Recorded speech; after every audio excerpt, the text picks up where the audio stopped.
Les transitionnistes déclarent que leur objectif est d'inciter les citoyens d'un territoire à prendre conscience, d'une part, des profondes conséquences que vont avoir sur nos vies la convergence du pic du pétrole et du changement climatique, et d'autre part, de la nécessité de s'y préparer concrètement.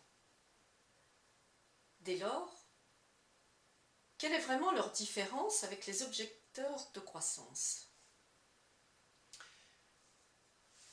La différence est essentiellement politique.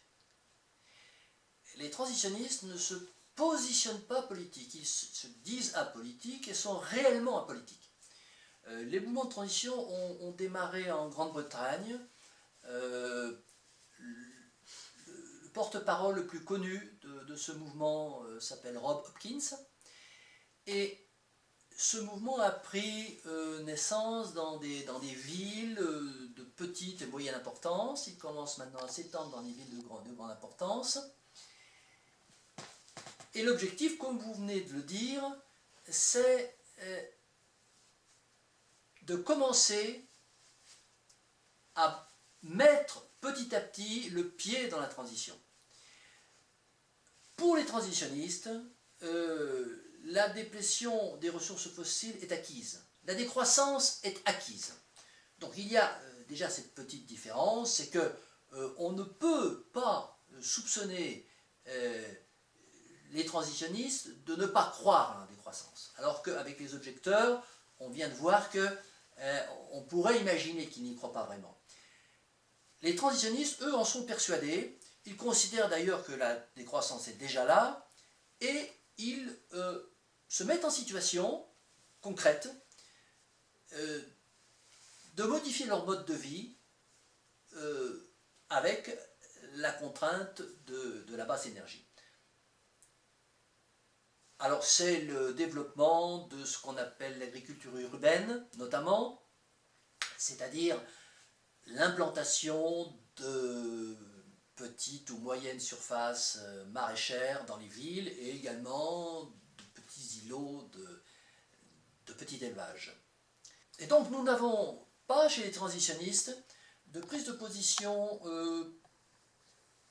très affirmée contre le capitalisme, contre tel ou tel parti politique, et c'est là la ligne de clivage très nette avec les objecteurs de croissance. D'ailleurs, Michel Lepezan, le président du MOC, le mouvement des objecteurs de croissance, a déclaré lors d'une récente interview vidéo que les transitionnistes n'étaient pas des décroissants.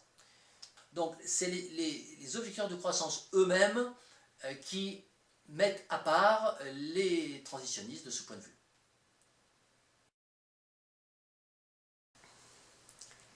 Les transitionnistes se focalisent beaucoup sur le concept de résilience. Partagez-vous cette focalisation ? Oui, complètement. Le concept de résilience, c'est que la capacité d'une entité ou d'un individu à résister au choc. Le choc, en l'occurrence, pour ce qui nous intéresse, c'est le choc de la décroissance. Et les actions mises en place par les transitionnistes sont des actions résilientes qui anticipent le choc et qui se préparent, se mettent en place pour y résister. C'est, à mon sens, la première démarche qu'on peut faire à partir du moment où on commence à croire à la décroissance. On m'a souvent posé la question, si on est convaincu de la décroissance, que la décroissance va survenir, alors qu'elle n'est pas encore là, et qu'on a un mode de vie, qu'est-ce qu'on peut faire? Et je réponds souvent, ce qu'on peut faire, c'est déjà y penser et s'y préparer mentalement. Donc avant, bien entendu, d'aménager son arrière-cour ou son petit jardin en potager, ce qui n'est pas forcément quelque chose qui va être immédiatement efficient ou efficace, il y a quelque chose de plus important, c'est une démarche mentale qui va amener chaque individu à se mettre en situation de résilience.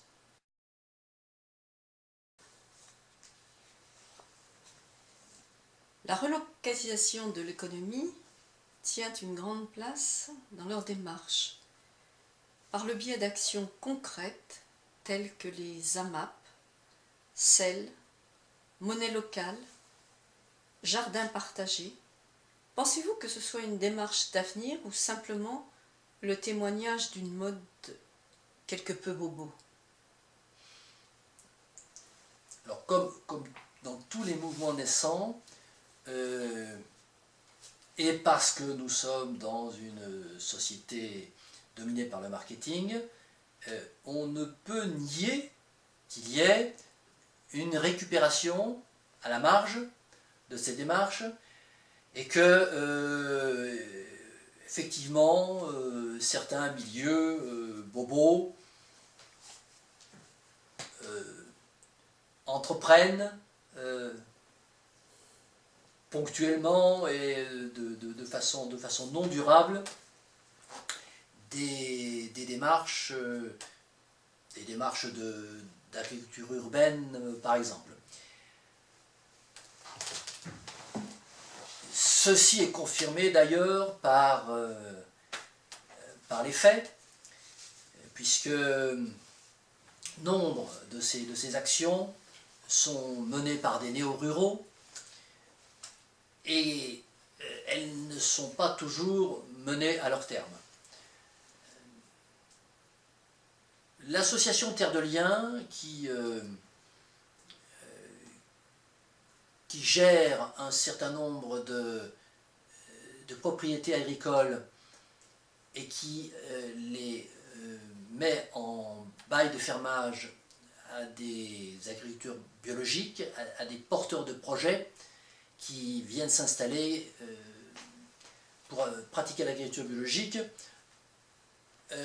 enregistre malheureusement un certain nombre de défections au bout de quelques années.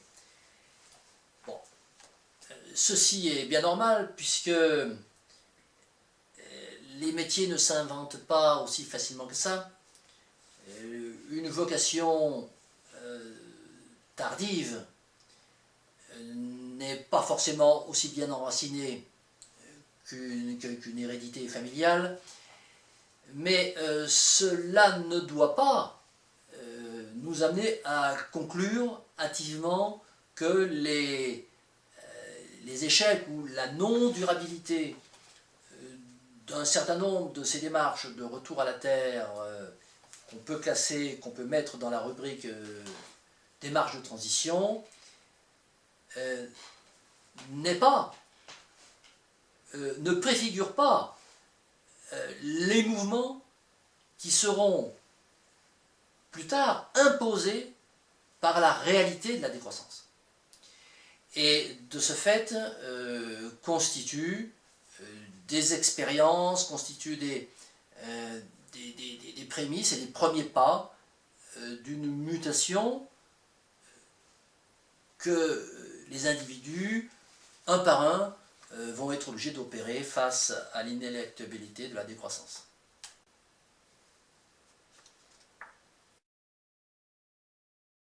La mise en œuvre de cette transition pose le problème du foncier agricole.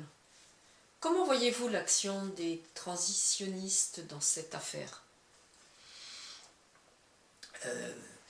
L'association Terre de Liens dont je viens de parler a pris en charge en France le problème du foncier agricole, la spéculation sur les terres agricoles liée d'une part au développement des villes et au développement de l'urbanisation périurbaine, et d'autre part à l'éclatement des propriétés qui viennent en transmission, l'éclatement des surfaces pour agrandir les propriétés qui sont autour de la propriété à céder.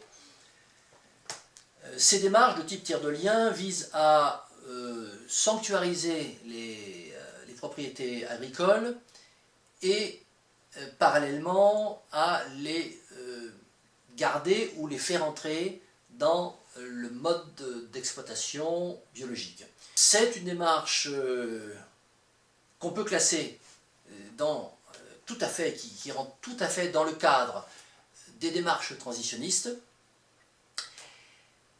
Et là encore, malgré les difficultés qui sont constatées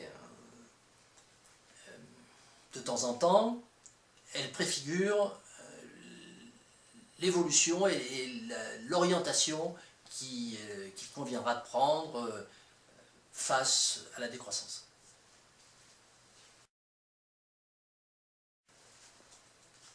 Et vous, globalement, comment vous situez-vous par rapport aux transitionnistes?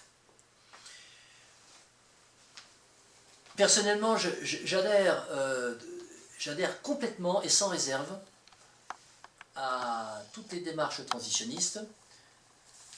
J'ai un léger point de désaccord concernant leur motivation, enfin pas leur motivation, mais leurs arguments. Leurs motivations sont excellentes et je les partage, mais lorsqu'ils mettent en avant l'argument de la déplétion du pic pétrolier, je suis tout à fait d'accord. Par contre, lorsqu'ils mettent en avant l'argument du réchauffement climatique, je m'en suis déjà expliqué en détail, je suis moins d'accord puisque je considère avec un certain nombre d'autres d'ailleurs, nous sommes très nombreux à considérer que le thème du réchauffement climatique émane en fait du capitalisme lui-même. Nous sommes un certain nombre à considérer que le GIEC est un lobby au service du capitalisme vert, le capitalisme qui, d'une part, organise l'exploitation des ressources fossiles et qui, d'autre part, organise les systèmes de décarbonisation, c'est-à-dire de capture du CO2, des gaz à effet de serre.